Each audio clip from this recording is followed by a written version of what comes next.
جدير مديحي عالم العصر قائد وبدر ظلام الجهل للجهل طارد أرى مركبي نحوك طرف البلاغة الذي شأوه في درك وصفك جائد قدي مركبا حتما فيوضات ربنا إذا جف عقلي أو إن الفكر جامد وإن رمت ألفاظا لإظهار فضلكم فخرت لي الألفاظ بل بعض ساجد وإن رمت أوراقا أراها تنافست بذا عرفت أقلام أنك سائد مطمطم بحر العلم في قلبك السليم حتى على ظهر العلا صرت قاعد بهيم ليالي العلم صار كصبحة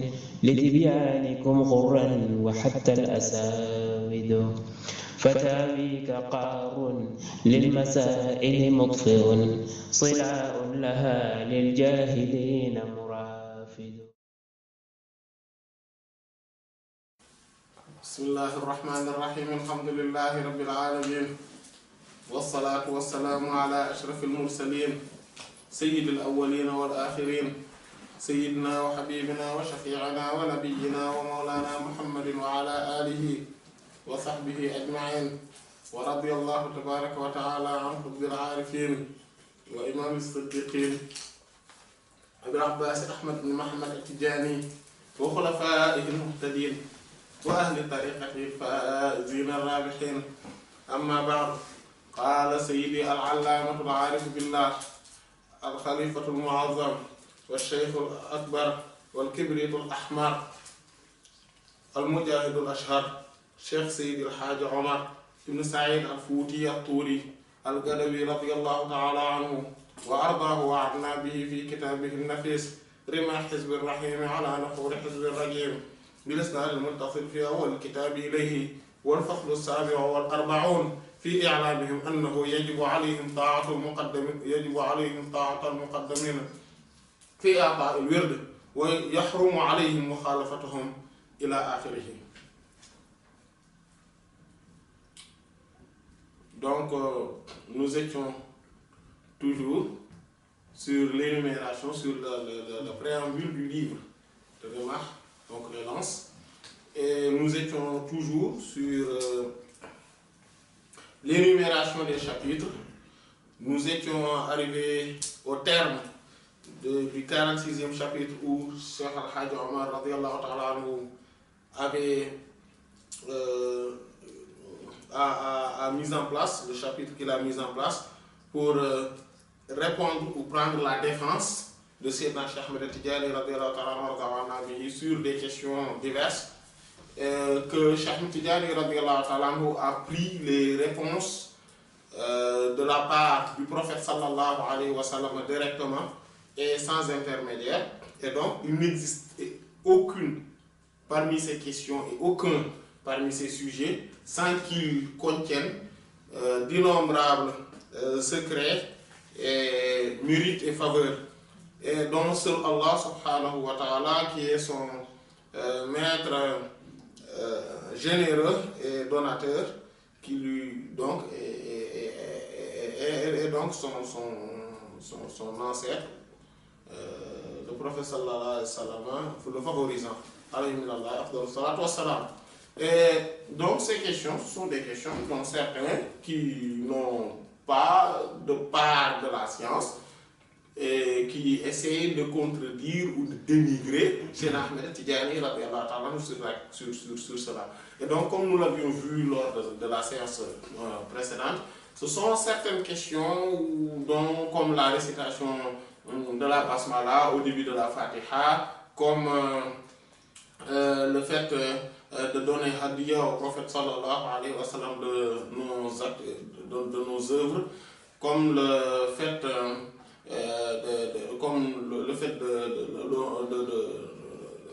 qu'ils disent qu'il y ait que après la récitation de 7 Jawharatul Kamal, il y a le prophète sallallahu alayhi wa sallam qui est présent effectivement dans l'assemblée, de même que ces 4 khulafa, radiyallahu ta'ala anhum, donc les khulafa bien dirigés ou bien guidés, al-khulafa ar-rashidun, Sayyidina Abu Bakr, Sayyidina Omar, Sayyidina Othman et Sayyidina Ali, radiyallahu ta'ala anhum, ajma'in.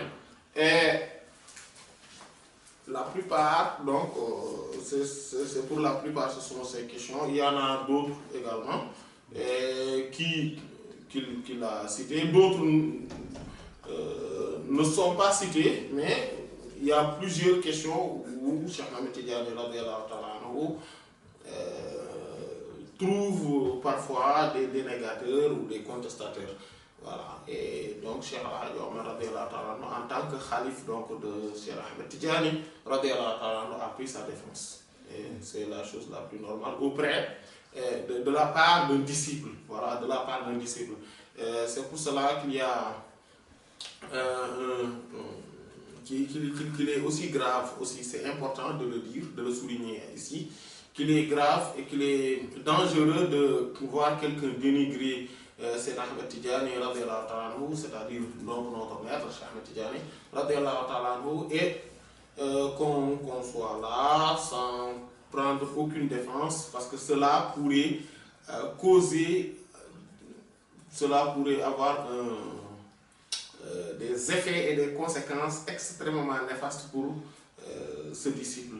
Voilà. Et donc on raconte que d'ailleurs c'est Al-Nazifi l'a rapporté dans son Durr al-Kharida. Il y a un chef qui s'appelle le Cheikh Abdurrahman al-Shinqiti, qui était un des grands qadam de la tariqa, et donc une connaissance, c'était un vrai connaissant, un arif billah, et qui qui était dans une assistance où on dénigrait Cheikh Ahmed Tidiane. En fait, voilà, il y avait des critiques qui se sont levées à son encontre. Et il était là, et il était juste mécontent de cela, mais il est resté. Mais il était juste mécontent. Donc il avait montré qu'il n'était pas content. Mais quand il a vu un rêve, Cheikh Ahmed Tidiane, cette nuit-là, il l'a soulevé jusqu'en haut et il l'a laissé. Voilà, il l'a soulevé comme ça et il l'a laissé tomber. Et il a eu des fractures ou bien en tout cas des courbatures au dos. Et quand il s'est levé, cela faisait mal. Cela faisait mal. Parce qu'il lui a dit que, mais en tant que disciple, pourquoi tu es là? Tu es devant. Tu es là, on me critique, on me dénigre et tu restes. Tu restes sur place. Il dit que oui. Et donc, quand il s'est levé, voilà, quand il s'est réveillé, il avait vu ce malheur, ou bien en tout cas, c'est mal. Voilà. Dans son corps, et cela lui a engendré une maladie extrêmement grave qui faisait que c'est de cette maladie qu'il est décédé. Voilà. Et pourtant, lui, il n'a reçu que ça comme si c'était quelqu'un d'autre, parce que c'est quelqu'un qui est très gradé, qui est très important dans la tariqa, qu'il n'a reçu que ça comme punition. Mais si c'était quelqu'un d'autre, il allait être tout simplement déchu ou éjecté de la tariqa. Qu'Allah nous préserve de tout cela.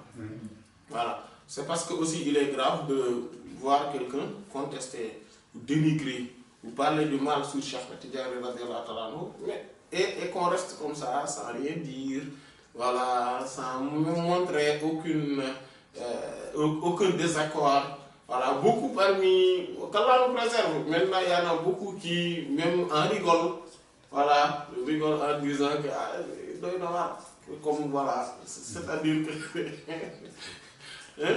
alors qu'il ne devrait pas rester sur ce lieu-là. Quand on parle de Cheikh Ahmed Tidiane du mal, de Cheikh Ahmed Tidiane, on n'a pas le droit de rester sur ce même lieu. Et c'est pareil pour les khulafas de Cheikh Ahmed Tidiane, ceux qui sont vraiment les vrais khulafas. En parlant d'eux, on n'a pas le droit de rester là où on les adresse des critiques, voilà, où on remet en cause leur vertu et leur réputation. Voilà. Qu'Allah nous préserve de tout cela. Elle dit Wal faslu sabi'u wal arba'un, chapitre 47. Bon, maintenant, il faudrait savoir que celui qui est habilité à donner une réponse, c'est celui, comme il l'a dit dans le chapitre 1, c'est celui qui connaît. Celui qui ne connaît pas, il ne doit pas parler, il doit juste se lever, montrer son désaccord et partir. Maintenant, voilà, ça c'est ce qu'il peut faire. Cependant, celui qui est savant, qui connaît ce qu'il dit, qui a la capacité de donner des réponses, etc., de prendre la défense avec des arguments solides, voilà, celui-là, il doit parler. Voilà. Il ne peut pas se permettre de dire que oui, je ne veux pas de désaccord, je ne veux pas que les gens me considèrent telle ou telle chose. Après, les gens vont dire que je suis compliqué, etc. Ou bien, non, il ne doit pas. En fait, il n'a pas le droit de préserver sa propre réputation au détriment de la réputation du maître, c'est-à-dire de Cheikh Tidiane. Voilà. C'est pareil aussi quand on voit par exemple un cheikh de la tariqa, un khalif de la tariqa, qui rédige un livre par exemple où il a traité sur une question, où il y a des gens qui ne sont pas d'accord, ils ont le droit de montrer leur désaccord, mais aussi on n'a pas le droit de le critiquer par rapport à cela. Parce que aussi c'est une question de science où les divergences sont possibles sur les questions. Et comme les divergences sont possibles, et si on connaît pourquoi, c'est-à-dire que Wijhatun Nazar, c'est-à-dire le volet ou du pourquoi il a pris cette position, il faudrait quand même prendre sa défense et dire que, voilà, même si soi-même on n'a pas la même position, la même vision des choses sur une question juridique, bien sûr, donnée, parce que si c'est sur les questions relatives juste à la tariqa, il n'y a pas de problème pour ça. Mais c'est souvent sur des questions juridiques. Et sur les questions juridiques données, même si on n'a pas la même position, quand même on peut savoir le pourquoi de cette position. On prend l'exemple de certains qui ont rédigé des livres comme Cheikh Ibrahim Niass sur le fait de mettre la main droite sur la main gauche en faisant la prière par exemple. Certains peuvent ne pas être d'accord là-dessus. Mais quand même, on ne doit pas se permettre de le critiquer pour des choses comme ça. Voilà. Et je me rappelle, j'en ai eu tout récemment une discussion avec des frères qui ne critiquaient pas, voilà, qui sont bien intentionnés. Voilà. Et donc, ils se posaient des questions, comment ça se fait que Cheikh Ibrahim dit par exemple que sur son interview, qu'il n'a pas encore vu de hadith sur le fait de baisser les bras. Voilà, sable comme on dit, sur le fait de baisser les bras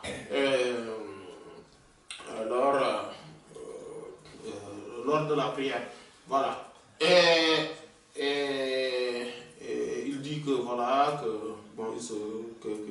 qu'il avait entendu parler de hadith, etc., qui parle de cela. Voilà. Donc, et sur ce, nous avons essayé de lui montrer qu'effectivement, Cheikh Ibrahim avait raison. Il n'a pas encore vu effectivement de hadith sur cette question. Et les hadiths, parce qu'il a fait allusion à parmi ce dont il avait entendu parler, il y avait le hadith où le prophète sallallahu alayhi wa sallam a enseigné aux Bédouins, al-Arabi, donc aux Bédouins, parce qu'il faut faire attention. Al-Arabi, il y en a qui pensent que cela signifie les Arabes, etc. Non, ça signifie le Bédouin. C'est le Bédouin. Voilà. Voilà, Al-Arab ou Achad de Koufra, etc., ça ne signifie pas les Arabes, ça signifie les Bédouins. Il faut faire très attention sur cela. Voilà, etc. Parce que pour si c'est les Arabes, ils disent Al-Arab. Al-Arab. Et un Arabe, ça s'appelle Arabi. Un Arabi. Voilà. Donc, il y a une différence entre le arabe et le arabe. Voilà. Les arabes, ce sont les arabes. Les arabes, ce sont les bédouins. Un arabi, c'est un arabe. Et un arabi, c'est un bédouin. Voilà. Il faut que cela soit. Voilà. Beaucoup font des erreurs, y compris parfois des gens de très grande spiritualité. Et voilà. Maintenant, revenons sur notre question. Et là, par exemple, sur cette question, il disait que.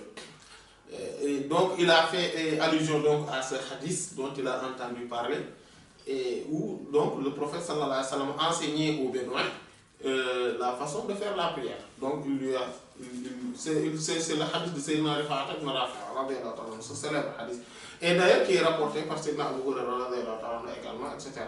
Et où donc le prophète sallallahu alayhi wa sallam a dit à ce bédouin donc, qui était venu à la mosquée, c'est le célèbre hadith qu'on appelle le hadith ou Musi al-Salati.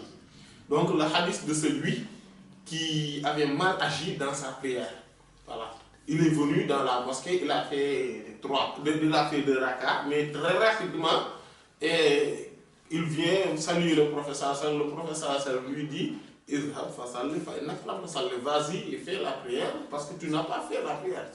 Voilà, c'est-à-dire ce que tu as fait là, cela ne s'appelle pas la prière. Voilà. Et il est reparti, il a refait la même chose, il est revenu, saluer le professeur, lui dit vas-y, fais la prière parce que ce que tu n'as pas fait, ce que tu as fait, cela ne s'appelle pas la prière. Et donc, quand il est revenu la troisième fois, il lui a dit je jure par celui qui t'a envoyé en toute vérité et par la vérité, je ne sais faire que cela. Et c'est là où le prophète sallallahu alayhi wa sallam lui a enseigné. Donc, il y a beaucoup de versions sur ce hadith. Il y a donc la version qui se trouve dans le Mustadrak de l'imam Hakim et dans le Sunan de l'imam At-Tirmidhi, qui disent que le prophète sallallahu alayhi wa sallam donc, lui a enseigné donc d'abord, préalablement, le wudu, donc les ablutions. Donc il lui a dit, fais les ablutions d'abord. Quand tu te lèves pour faire la prière, fais des ablutions comme Allah t'a enseigné. Lave le visage, lave les mains jusqu'au coude, fais passer tes mains sur tes cheveux, sur ta tête, et lave tes pieds jusqu'aux chevilles. Et quand tu te lèves et quand tu fais la prière, tu dis Allahu Akbar, donc tu fais le takbir et tu récites la Fatiha en étant debout, etc. En fait, jusqu'à la fin du hadith. Et dans ce hadith, donc, pas lui, le dénégateur, pas celui avec qui, le frère avec qui j'ai discuté, mais le dénégateur.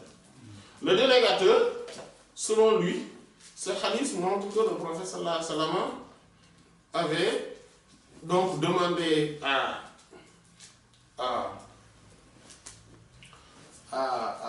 au Bédouin de faire la prière. Il lui a dit récite la Fatiha et ce que tu connais dans le Coran. Après, tu fais l'inclinaison avec le record, mais tu restes là.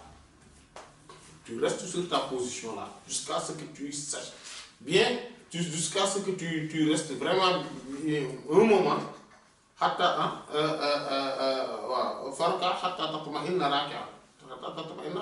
Donc jusqu'à ce que tu sois dans cette position là de manière claire. Et après tu te relèves. Et si on regarde bien ce hadith, on voit que le prophète sallallahu alayhi wa sallam ne lui a pas dit mets la main droite sur la main gauche. Il lui a dit juste, voilà, faire le takbir, c'est la Fatiha, etc.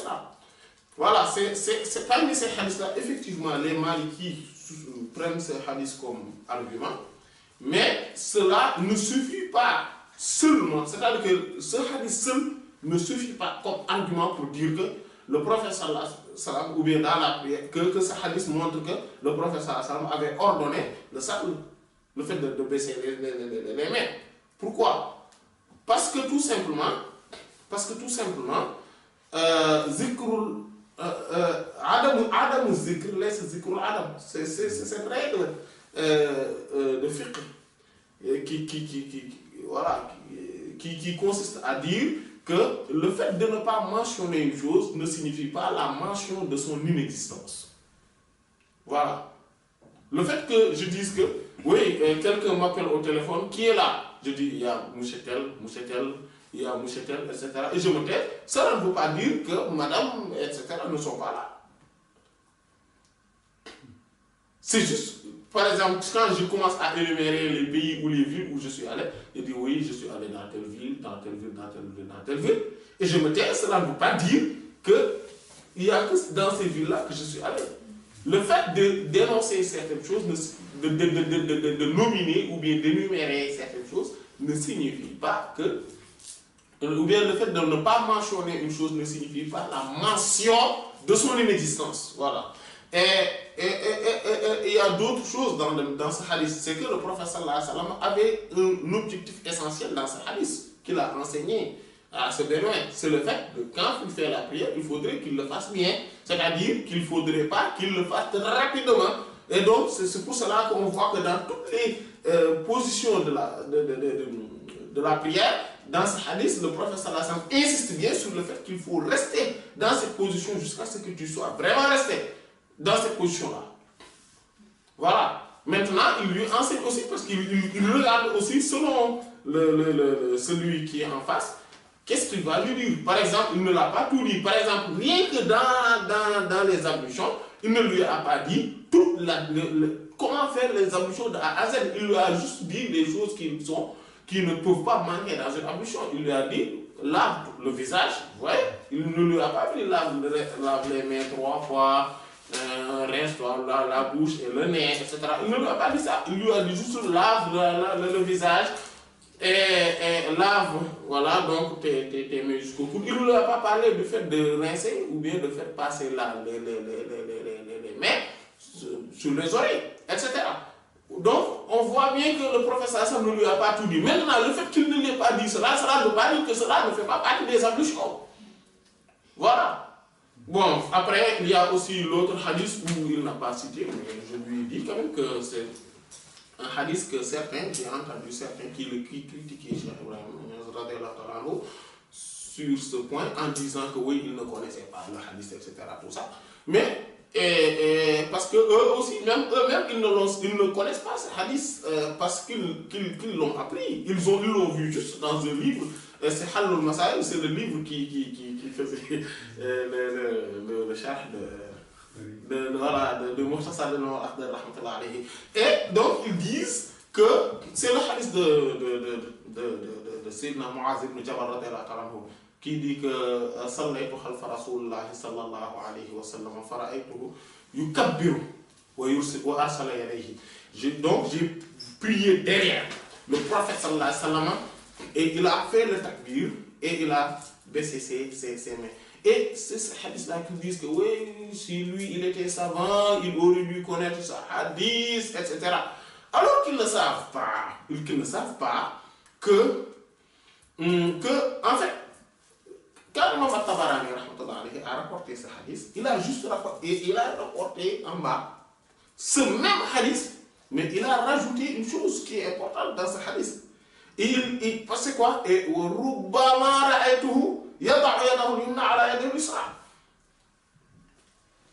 souvent, je le vois aussi mettre la main droite sur la main gauche. C'est quoi? Qu'est-ce que cela veut dire? C'est parce que c'est le même hadith. C'est le même hadith, donc c'est ce qu'on appelle ziyadatu thiqa. Dans les sciences du hadith. Ziyadatu thiqa est accepté. Ziyadatu thiqa maqboula. Et sur cela, c'est quoi? Sur cette question, c'est quoi? C'est que le Sayyidina Mu'adh radiyallahu anhu dit concrètement ceci. Je vois le prophète sallallahu alayhi wa sallam, quand je prie derrière lui, c'est comme ça. Quand je prie derrière lui, je le vois faire Allahu Akbar, dire Allahu Akbar. Et il baisse ses mains. Et que, de temps en temps, j'ai la possibilité de le voir quand, parce que lui aussi, il ne va pas faire Allah Akbar et regarder le prophète. Et donc, parfois, il dit, j'ai le temps de le voir mettre la main droite sur la main gauche. C'est tout ce que cela signifie. Et donc, à partir de ce moment-là, on ne peut pas dire, et jusqu'à présent, effectivement, Cheikh Ibrahim a dit vrai. Il n'a pas encore vu de hadith qui parle clairement du Satan. Et ça, c'est une vérité, c'est connu ça. Et maintenant, ceux-là qui le dénigrent par rapport à cela, c'est parce qu'ils sont souvent mal intentionnés. Et pour la plupart du temps, et presque tout le temps. Ils ne peuvent être que mal intentionnés surtout sur cette question. Parce qu'il y a 20 hadiths sur le fait de mettre la main droite sur la main gauche pendant la prière, rapportés par 18 compagnons du prophète sallallahu alayhi wa sallam différents. Mais pourquoi ils préfèrent un seul hadith où les choses ne sont pas trop claires à ces 18, à ces 20 hadiths? Pourquoi? Et dans certains, il y en a un qui est dans le Muwatta. Voilà, maintenant c'est là où on pourrait faire. Bon, on ne va pas rester sur cette question. Mais c'est juste, on voulait juste donner un exemple là, sur la question. Mais c'est là où on pourrait maintenant commencer à regarder maintenant de près les arguments. Voilà. Les arguments. Voilà. Nous, on pense que la chose la plus adéquate, c'est le fait de faire la prière et de baisser les bras. Voilà. C'est ce dont on pense, c'est notre avis sur la question, pour plusieurs raisons dont on ne va pas détailler ici. Mais cela ne veut pas dire qu'il faudrait quand même se permettre de critiquer quelqu'un parce qu'il a une autre position. Voilà. Avoir une autre position, c'est possible. Et imaginons, regardons bien, quelqu'un critiquer, voyons honnêtement les choses. Critiquer quelqu'un parce qu'il diverge avec toi sur une question juridique dont beaucoup de savants ont pris la même position avec lui, la même position que lui, signifie tout simplement critiquer tous ces savants. Signifie tout simplement critiquer tous ces savants. C'est comme le même Ahmad rahmatullah alayhi, c'est cette anecdote dont on se plaît bien de rappeler, où il y avait un de ses disciples qui est venu le voir pour lui dire que dans notre mosquée, l'imam fait le qunut. Parce que le qunut, parce que lui c'est un Shafi'i. Parce que les Shafi'i, pour eux le qunut est une obligation. Celui qui ne le fait pas n'a pas de prière pour le subh. Et pour les Hanbali, donc l'imam Ahmad, lui il a une autre vision des choses. Celui qui le fait, sa prière est invalidée. Pourquoi? Parce que tout simplement, il a rajouté quelque chose dans sa prière. Et que c'est une chose qui n'a pas lieu d'être. Et ce sont des propos qui ne sont pas du Coran. Et donc, qu'on a rajouté dans la prière, et donc c'est invalidé. Donc, c'est ça la vision des choses de selon lui. L'imam Ahmad rahmatullah alayhi. Vous voyez? Donc, l'un de ses disciples lui a dit, mais nous, notre imam, lui, il fait cela. C'est-à-dire, selon l'avis de l'imam Ahmad rahmatullah alayhi, cette prière est invalide. Mais il lui dit que l'autre, donc, il le fait. Est-ce que je peux continuer à aller prier derrière lui? Vous voyez, la réponse c'est quoi? Subhanallah. Man lam yusalli khalfa Shafi'i. Subhanallah. Bon, ça, ce n'est pas la peine de le traduire. Mais qui ne prierait pas derrière l'imam Shafi'i? Parce que poser cette question revient à dire que si Imam Shafi'i un jour était mon imam, est-ce que j'ai le droit de prier derrière lui? C'est cette question-là. Voilà. Donc, vous voyez, en fait, c'est pour ça que quelqu'un c'est pour ça que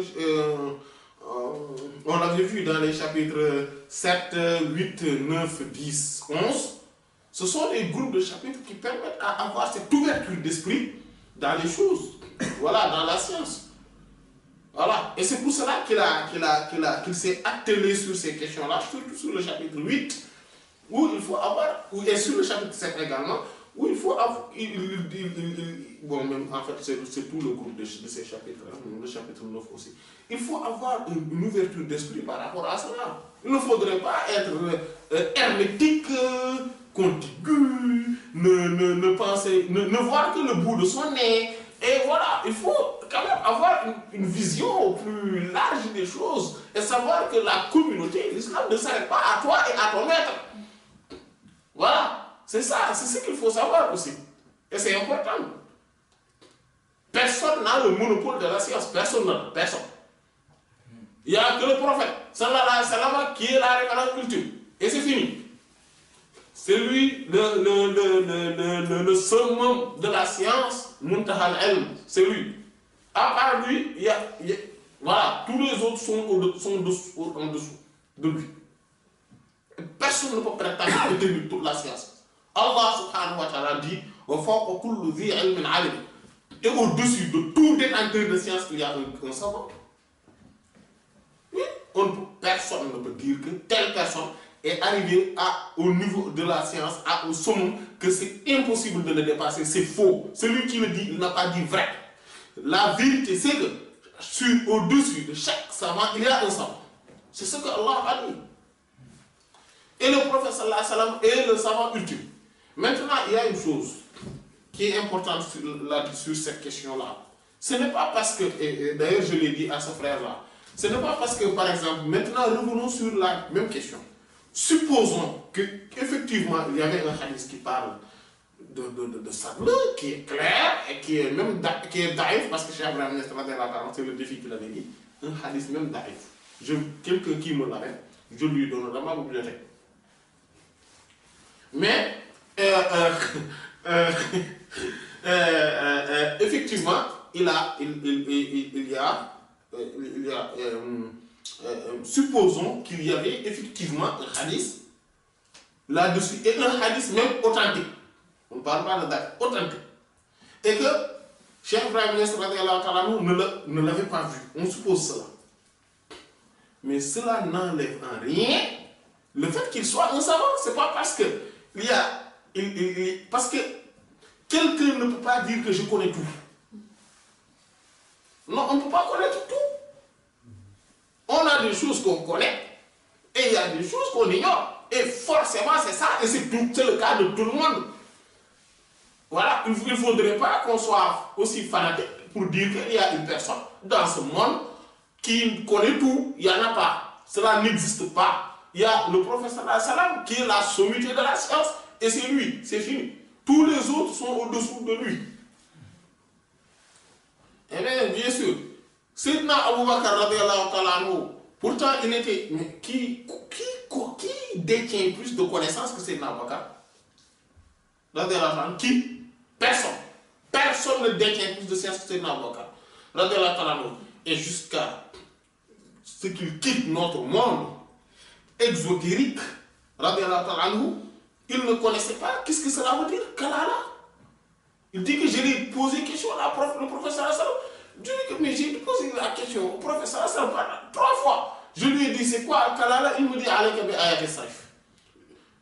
Voilà. Je te recommande de lire ou bien de reconsidérer les versets, les derniers versets de la sourate An-Nisa.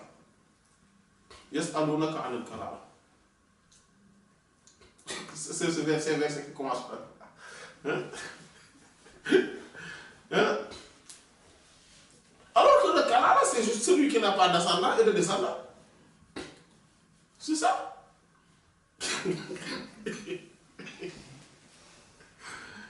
Voilà. Il a juste une seule. Voilà. Par exemple. Et c'est kalala. C'est ça, kalala. Et c'est là, mon caractère ne savait pas c'est quoi, qu'est-ce que cela veut dire. Il l'a lu plusieurs fois, il ne le connaît pas. C'est Abdullah ibn Abbas, qui lui-même est le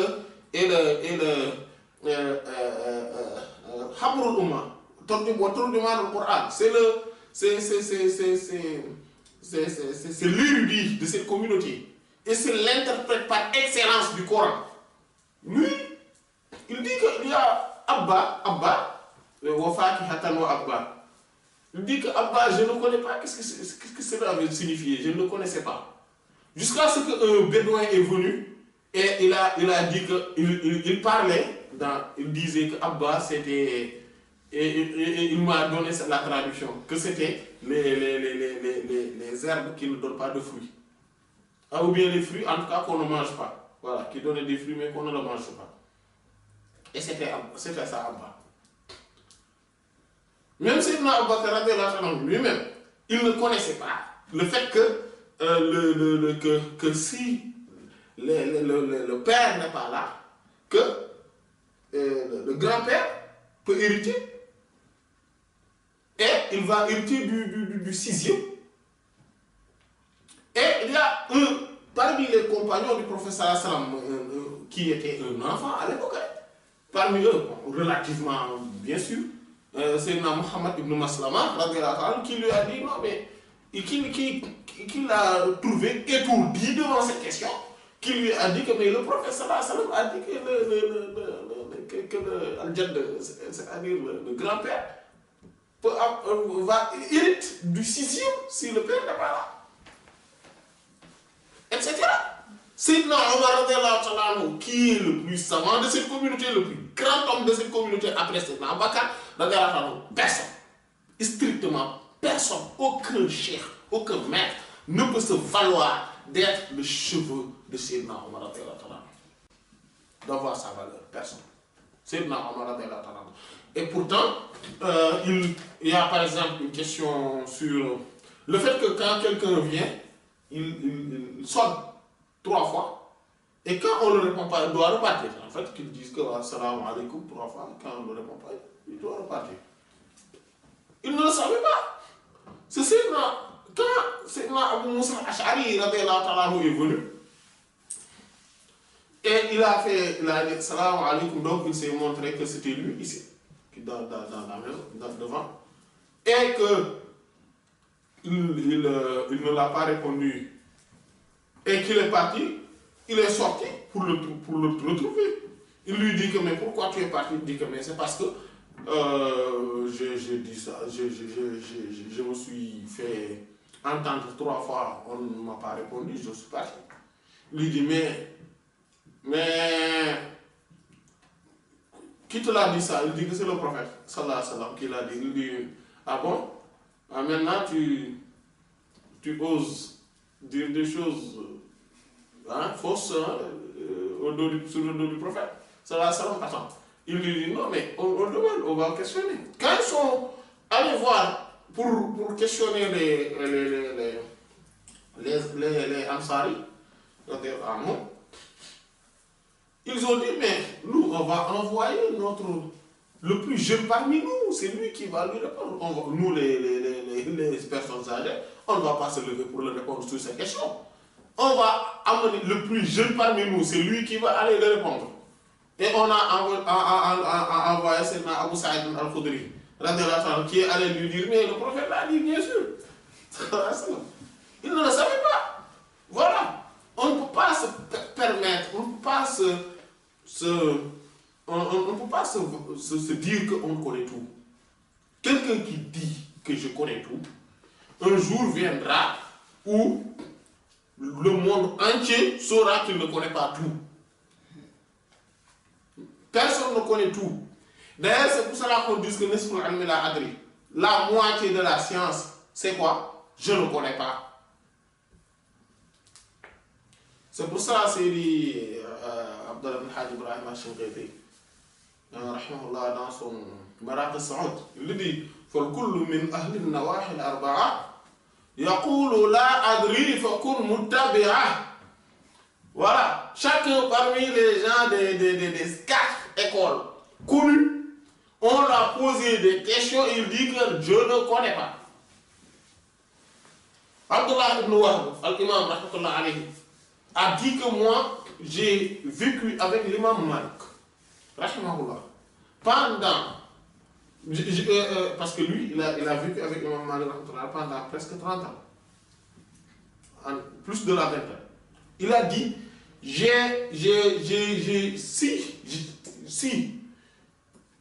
j'allais rédiger le nombre de questions où on l'a interrogé et qu'il disait ah ça je ne connais pas, ça je ne sais pas, j'allais rédiger un grand livre énorme. Et on connaît tous la fameuse anecdote où on avait envoyé à l'imam Malik 40 questions de Yémen. Il a répondu juste les 30. Tout pour sur les 37, il disait que je ne connaissais pas. Je ne connais pas. Il lui dit mais je viens de Yémen. Comment je vais faire? Il dit que mais si tu vas là-bas, tu leur dis que l'imam Malik a dit qu'il ne connaît pas. Eh bien, lui, il ne connaît pas. Qui peut se valoir après lui, dire qu'il est plus savant que l'imam Malik? Qui? Concrètement, sincèrement, sérieusement, qui? Non mais sérieux.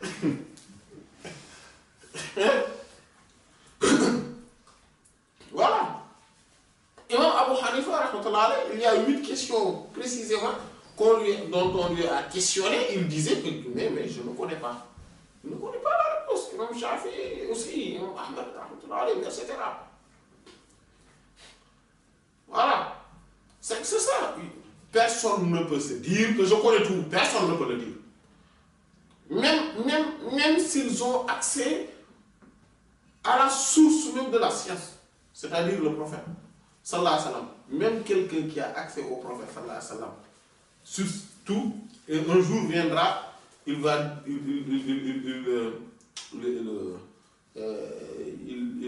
y aura des questions dont tu ne connaîtras pas parce que tout simplement, Allah a fait que au-dessus de chaque savant, il y a un savant. C'est ce que Allah a fait. C'est le décret divin et c'est fini. Au-dessus de chaque savant, il y a un savant. Et au-dessus de tout le monde, il y a le prophète. Sallallahu alayhi wa sallam. Le prophète lui-même, dans le hadith qui est dans le Sahih Imam Muslim, on lui a posé une question, il a dit que je ne sais pas. Je vais demander à Sayyidina Jibril salam qui lui dit que je ne sais pas, je vais demander à Allah. C'était quoi? Quels sont les meilleurs lieux et les pires lieux? Il a demandé à Allah, Allah lui dit que les meilleurs lieux, ce sont les mosquées. Les pires lieux, ce sont les marchés. Voilà, et c'est dans le Sahih Muslim. Après, vous pouvez dire, quelqu'un peut dire que oui, il exagère, le prophète dit que je ne sais pas comment ça se fait, il a mal manqué de respect au prophète, et vous pouvez le dire. Mais c'est dans le Sahih Muslim, moi je n'ai fait que raconter ce qui est dans, voilà, ce qui a été relaté par les prédécesseurs. Voilà. Et ça, cela ne veut pas dire que le prophète sallallahu alayhi wa sallam, à l'origine ou dans sa réalité, ne connaît pas tout. Parce que Allah subhanahu wa ta'ala lui a tout montré et il a connu tout. Mais cela n'est pas venu de suite dans son aspect extérieur. Dans son aspect extérieur, il apprend les choses petit à petit. Même si dans sa réalité, il connaissait tout. Voilà, comme Cheikh Tidjani a dit, radiyallahu ta'ala anhu. Cheikh Tidjani radiyallahu anhu dit que le prophète, sallallahu alayhi wa sallam, avait toutes les connaissances. Et d'ailleurs, c'est ça, parce qu'étant la réalité mohammedienne incarnant l'ensemble des noms et attributs divins. Et donc, étant l'endroit de manifestation de l'essence divine même et des noms et attributs divins, le prophète sallallahu alayhi wa sallam donc connaissait tout. Connaissait tout et donc a tout regroupé. Cependant, quand il est apparu dans notre monde, Allah subhanahu wa ta'ala l'a voilé les choses. C'est pour cela qu'il dit que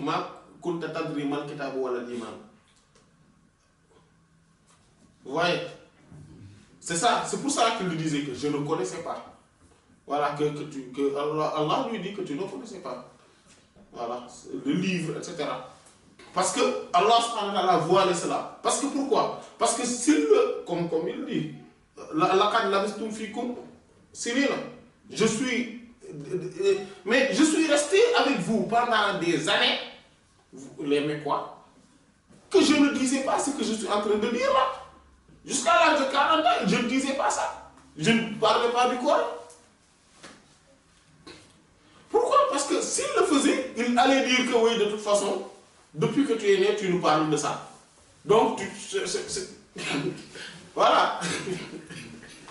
C'est ce qu'il allait leur dire. Allah subhanahu wa ta'ala donc la voilé cela. Malgré qu'il soit, qu'il ait la plus grande couverture spirituelle possible, étant nouveau-né. Sallallahu alayhi wa sallam. Mais malgré cela, Allah subhanahu wa ta'ala l'a voilé quand même de certaines réalités. En tout cas de cela, parce que s'il avait tout cela, il allait le dire, il allait le professer devant tout le monde, et après, ils vont lui dire que quand il aura 40 ans et qu'il y a la révélation, ils vont lui dire quoi? Mais de toute façon, depuis que tu es né, tu es en train de nous parler de ça, donc ne nous dis pas que c'est Allah qui t'a envoyé, ne nous dis pas ça. Voilà. Voilà. Donc Allah subhanahu wa ta'ala aussi donc, a préparé son prophète sallallahu alayhi wa sallam ésotériquement et exotériquement.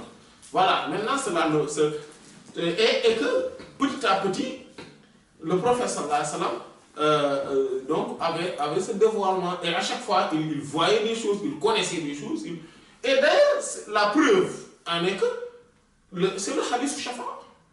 C'est le hadith célèbre où il dit que le jour de la résurrection, quand les gens vont aller là, c'est ce célèbre hadith, ils vont aller voir Sayyidina Adam, Sayyidina Noah, Sayyidina Ibrahim, Sayyidina Moussa, Sayyidina Salam, jusqu'à arriver vers lui, il dit Analaha. Je sais, cette station-là, c'est pour moi. Effectivement, c'est pour moi. C'est moi qui suis habilité à intercéder en faveur de toute la création, de toute l'humanité. Il parle, il dit que je vais partir sous le trône d'Allah subhanahu wa ta'ala et je vais faire une prosternation. Et en ce moment-là, je me verrai inspiré des formes et des versions de louanges que je ne connais pas là maintenant. Qu'est-ce que cela veut dire ça? Voilà. Donc, c'est-à-dire qu'il faut... Voilà. Hein? Maintenant, voilà, le fait que le prophète sallallahu alayhi wa sallam dit qu'il ne connaît pas ou bien qu'il oublie des choses parce que aussi cela lui est arrivé, comme dans un hadith qui est dans le Muwatta de l'imam Malik, il disait que j'oublie, en fait j'oublie, pour innama ansani usanna. Donc, je n'oublie que pour enseigner, pour que cela soit une tradition, etc. Voilà, pour faire comprendre. Parce que si cela ne lui arrivait pas, nous, on n'allait pas savoir comment on va faire, par exemple, quand on se trompe, par exemple, dans nos prières. On n'allait pas savoir parce que cela n'est jamais arrivé au prophète. Sallallahu alayhi wa sallam. Etc. Donc, il y a plusieurs choses qui... voilà, dont on doit faire attention sur ça. Donc, pour revenir sur cette question, si on supposait... Donc, on supposait que Cheikh Ibrahim, on suppose qu'il n'avait pas vu ce hadith et qui existait pourtant. Mais est-ce que cela enlève en rien sa grandeur? Est-ce que cela enlève en rien le fait qu'il soit un grand savant? Est-ce que cela enlève en rien son statut ésotérique et exotérique? Est-ce que cela enlève en rien sa qualité de grand calife hyper grande de Cheikh Ahmed Tidiane et du prophète sallallahu alayhi wa sallam, etc. Cela n'enlève en rien sa qualité. Pourquoi? Parce que personne ne connaît pas tout. فَقُلْ لِمَنْ يَدَّعِي عِلْمًا وَمَعْرِفَةً عَرِفْتَ شَيْئًا وَغَابَتْ عَنْكَ أَشْيَاءُ. Dis à celui qui prétend la science et la connaissance, dis-lui que tu connais des choses, mais il y a beaucoup de choses encore qui t'échappent. Beaucoup qui t'échappent, qui te sont voilées. Ah oui, Allah dit wa ma ya'lamu junuda rabbika illa hu. Seul Allah connaît l'armée de ton Seigneur. Seul Allah connaît ça. Personne ne connaît. Seul Allah le connaît. Allah c'est lui qui l'a dit. Voilà, etc. Donc, il faudrait aussi parfois, à un moment donné, maintenant, pour revenir sur la question originale, c'est-à-dire prendre la défense. Voilà, prendre la défense. Donc, c'était pour dire que, par exemple, sur ces questions, même si on a le droit de ne pas être du même avis, voilà, Cheikh Ahmed Tidiane, voici Cheikh Ahmed Tidiane, qui est notre maître, nous tous, et il priait en baissant les bras. Voilà. Et pourtant, on ne peut pas, vous voyez, on ne peut pas. Et certains aussi vont dire par là, oui, c'est parce qu'il a c'est une forme de quelqu'un qui ne prie pas. Bon, ça, c'est les dérégler mentalement. En fait, ou en tout cas, qui sont trop fanatiques. Voilà. Pas par rapport au prophète sallallahu alayhi wa sallam, pas par rapport à Cheikh Tidiane, mais par rapport à leur affiliation, même au sein même de la tariqa. C'est ça. Qu'Allah nous préserve. Et qui disent que oui, celui qui prie en baissant ses bras, en faisant le cap de. Il est en train de dénigrer Cheikh Tidiane. Alors que non, être maliki, dans un mazhab, être maliki n'est pas une obligation dans la tariqa. Ce n'est pas une condition. C'est-à-dire, donc, on peut être shafi'i. Et quand on est shafi'i, on prie comment? Avec le qabd. Quand on est hanafi, on prie comment? Avec le qabd. Quand on est hanbali, on prie comment? Avec le qabd. C'est que quand on est maliki, qu'on prie avec le sabr. Ou awza'i, etc. Et être maliki n'est pas une obligation dans le bassin, dans la tariqa. Voilà. Ce n'est pas, parmi les conditions de la tariqa, on les a bien. Hein? Il n'y a pas il faut être maliki. Et même Cheikh Omar, c'est ce qu'il disait dans le chapitre 8, qu'Allah subhanahu wa ta'ala. Vous voyez?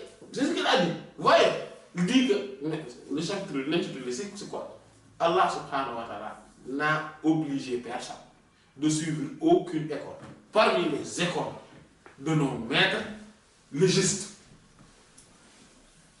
Aucune. Allah n'a. Et que chacun parmi eux s'est désengagé totalement de prétendre qu'on doit le suivre lui seul et que la vérité est avec lui. Pourquoi? Parce qu'ils savent que c'est lui qui est le seul à être suivi. Et obligatoirement, c'est qui? C'est l'indéfectible, l'infaillible. Al-Ma'soum, sallallahu alayhi wa sallam. C'est lui. C'est lui qu'Allah a envoyé vers nous. Et il y a une chose qu'on doit comprendre chez les savants. Parfois, ils ont une attitude, ce n'est pas qu'ils dénigrent le supérieur, mais c'est qu'ils ne peuvent pas appliquer que ce qu'ils savent. Parce que c'est ça aussi. Comment mettre en application ce que je ne connais pas? C'est-à-dire quoi? C'est-à-dire que, comme dans ce cas-là, Cheikh Ibrahim Niass, par exemple, lui, c'est le qabd.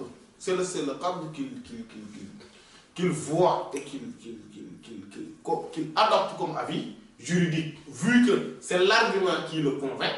Mais pourquoi on lui dit que, eh bien non, cela ne se fait pas.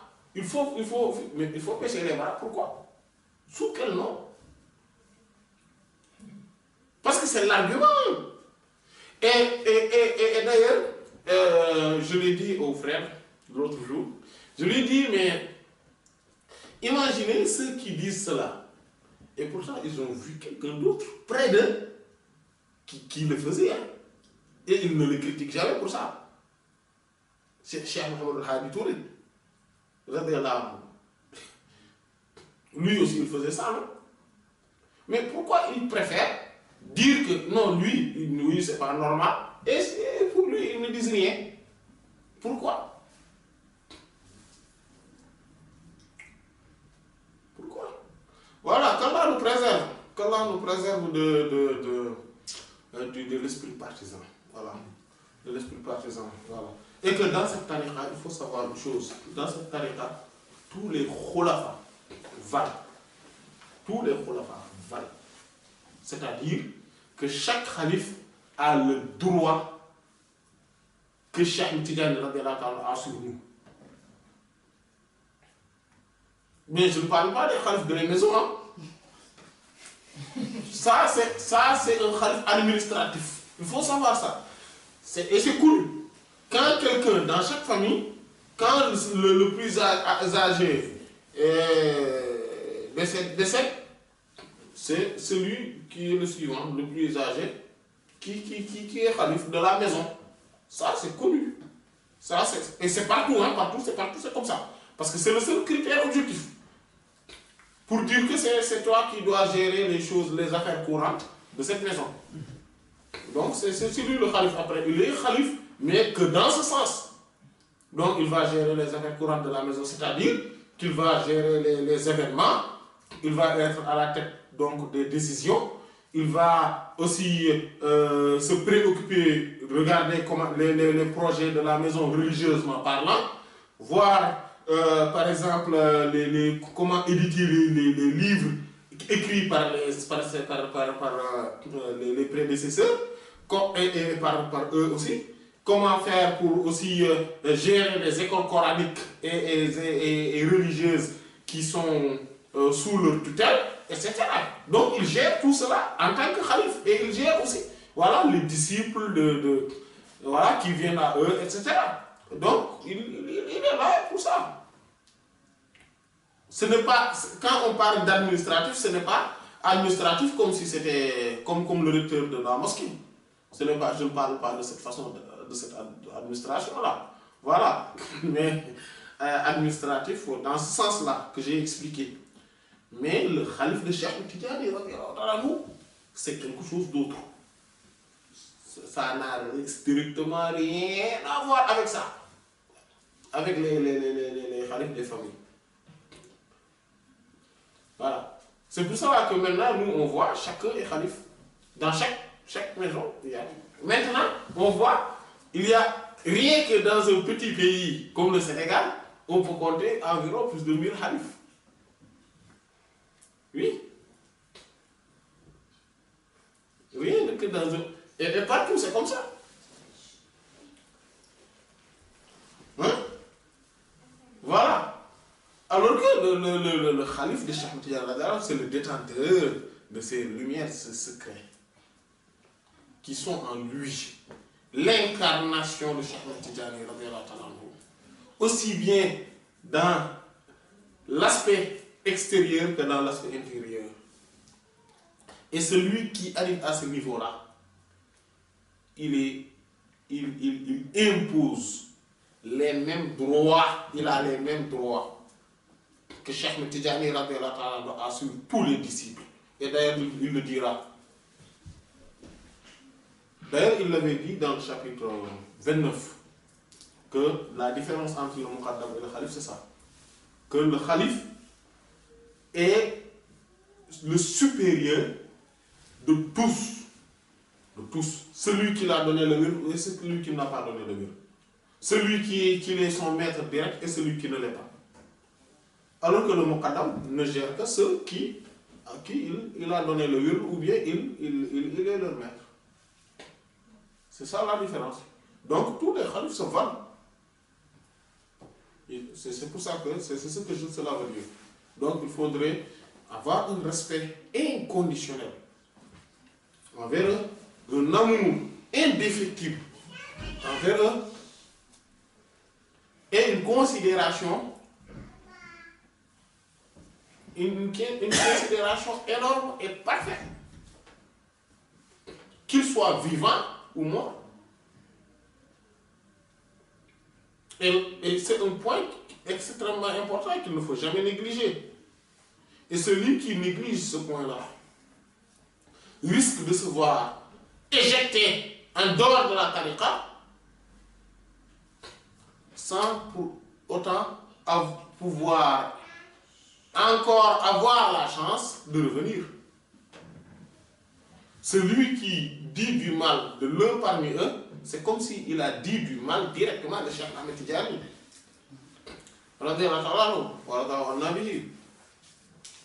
C'est pour cela qu'il faut être extrêmement vigilant et de ne pas être dans l'esprit partisan. Beaucoup, maintenant, parmi nous, se mettent dans l'esprit partisan de telle sorte qu'il ne donne une considération que les gens de sa famille, c'est-à-dire de la famille par laquelle, c'est-à-dire que la chaîne initiatique par laquelle il a pris le wird. Et alors qu'ils doivent tous se retrouver sous la bannière de celui qui me connaît. Celui qui me connaît en tant que maître, qu'il me connaît, moi uniquement. Et que Cheikh Tidjani a dit Ashabi kulluhum wahid. Man ya'rifni falya'rifni wahdi. Mes compagnons sont tous uniques. Ils sont tous semblables. Il n'y a pas de différence entre les disciples qui ont pris de tel, qui ont pris de tel, qui ont pris de tel. Il n'y a pas de différence. Strictement pas. Celui qui me connaît en tant que maître, qu'il me connaît moi seul. Et ça, c'est les propos de Cheikh Tidjani. Il l'a dit plusieurs fois. Et c'est rapporté dans tous les livres. Ou presque. Dans beaucoup de livres, en tout cas. C'est rapporté. Voilà. Et ce sont des histoires connues, hein, avec Sidi Al-Harazim et Sidi Mohamed Mouchiri, qui sont d'ailleurs les deux grandes figures de la tariqa après Cheikh Tidjani. Il ne faut pas se leurrer. La plus grande figure après Cheikh Tidjani, c'est bien Sidi Al-Harazim et personne d'autre.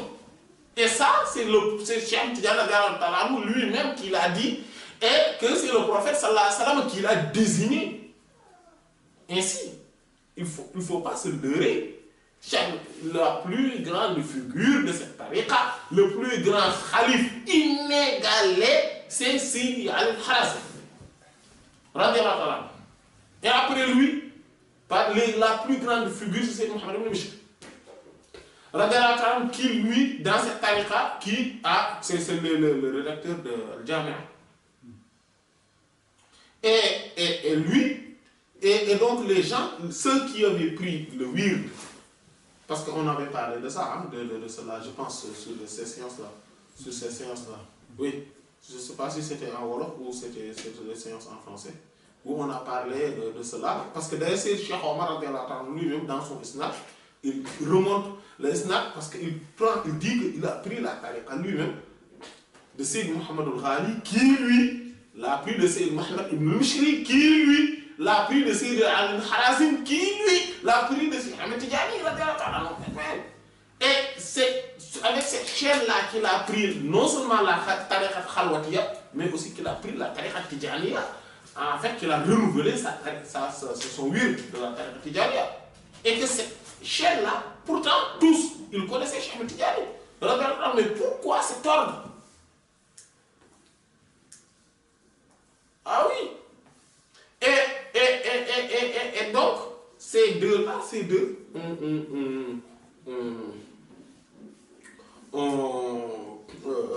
ceux qui avaient pris le wird de la part de Sayyid Al-Harazim et ceux qui avaient pris le wird de Sayyid Mohamed Mouchir commençaient à rivaliser.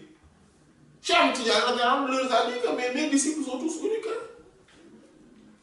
Imaginez-vous quelqu'un qui a pris. Non mais, soyons raisonnables. Celui qui a pris le wird de la part de Sayyid Al-Harazim, qui peut se valoir avoir une chaîne initiative meilleure? Qui? Strictement personne. Soyons, quand même, je pense que raisonnables parmi les gens de la tariqa ne vont diverger sur cette question. Et sur ce, donc celui qui a pris de ces deux-là, quand il commence à rivaliser, Cheikh Tidiane leur a dit mes compagnons sont tous uniques. Hein. Que celui qui a pris, qui me connaît comme maître, qu'il me connaît moi seul. Donc il a dégagé les intermédiaires pour dire que c'est lui le maître. C'est pas ni c'est le Harazim malgré qu'il est le grand calife inégalé, le grand calife sublime, dont, comme c'est Arabi ibn Sa'ih a dit dans son Bouhia, que les gens de la tariqa, les gens de la connaissance, de la marifa dans cette tariqa, sont unanimes sur le fait qu'il n'y a aucun flux qui passe de Cheikh Tidiane, de l'essence de Cheikh Tidiane vers l'univers, vers quelle que soit la particule de cet univers sans passer par ces Harazim. Il n'y en a pas. Et que ceci, c'est au vivant de Cheikh Al-Harazim et après son décès. Voilà. Et pourtant, Cheikh Tidiane a dit que celui qui me connaît, moi seul. Voilà, en tant que maître. Voilà. Et donc, le Muqaddam est là, dans le monde du concret, pour juste être un représentant de Cheikh Tidiane. Et à ce titre, il mérite respect. Le Khalif représente plus, parce que lui, il incarne plus cette représentation. Donc il mérite encore plus de respect, parce qu'il est arrivé à un moment donné où il est véritablement un compagnon de Cheikh Ahmed Tidiane. Pourquoi? Parce que ce qu'il dit, c'est Cheikh Ahmed Tidiane l'a dit. Celui qui fait, c'est Cheikh Ahmed Tidiane qui l'a fait. Et donc c'est lui-même. Et c'est pour ça qu'il mérite aussi les mêmes droits, qu'il a les mêmes droits de Cheikh Ahmed Tidiane. Cheikh Ahmed Tidiane l'a vêtu d'une parure lumineuse, qui lui a été léguée par le prophète sallallahu alayhi wa sallam. Et donc, c'est pour cela que dans toutes les choses, il est le représentant véritable et sans limite de Cheikh Ahmed Tidiane. Et sur ce, il a le même droit, la même respectabilité que Cheikh Ahmed Tidiane. Et celui qui n'est pas arrivé à ce niveau-là, mais on est désolé, il n'est pas khalif de Cheikh Ahmed Tidiane. Il est khalif de son père, de son frère, mais il n'est pas khalif de Cheikh Ahmed Tidiane. Il est khalif du Muqaddam qui lui a dit que tu es un khalif. Il est le khalif du Muqaddam et du khalif plutôt. Le khalif lui a nommé, lui dit que tu es mon khalif, ou bien tu es un khalif. Et en fait, s'il avait 1000 ijazas sur ça, c'est le khalif du khalif. Et un khalif du khalif, il ne s'appelle pas khalif, il s'appelle Muqaddam. Voilà. Il s'appelle Muqaddam. Et c'est comme ça. Ce sont des choses, les choses sont ainsi faites. Donc je pense qu'on a assez parlé aussi sur cette séance-là. On a assez parlé de cela pour que la prochaine fois, on va juste énumérer, Inch'Allah, ce qui sera relatif à cela, Inch'Allah. Qu'Allah nous préserve donc des esprits partisans, qu'Allah fasse de nous des vrais disciples de Cheikh Ahmed Tidiane, incarnant ainsi tout ce dont il veut qu'on voit en nous, et qu'Allah fasse qu'il ne nous voit jamais dans tout ce qui est en dehors de ce qu'il veut, de ce qu'il désire, et en dehors de ce qui est recommandé dans cette par Cheikh Ahmed Tidiane, qu'Allah subhanahu wa ta'ala nous fasse vêtir des parures de Cheikh Ahmed Tidiane, qu'il nous élisse parmi ses ses représentants ou parmi ses disciples. Voilà, ces disciples qui vont être ces vrais ambassadeurs, qu'Allah nous donne cela par sa baraka. Wallahu ta'ala a'lam wa sallallahu ala sayyidina Muhammadin wa ala alihi wa sahbihi ajma'in. Subhana rabbika rabbil izzati amma yasifun wa salamun ala al-mursalin walhamdulillahi rabbil alamin.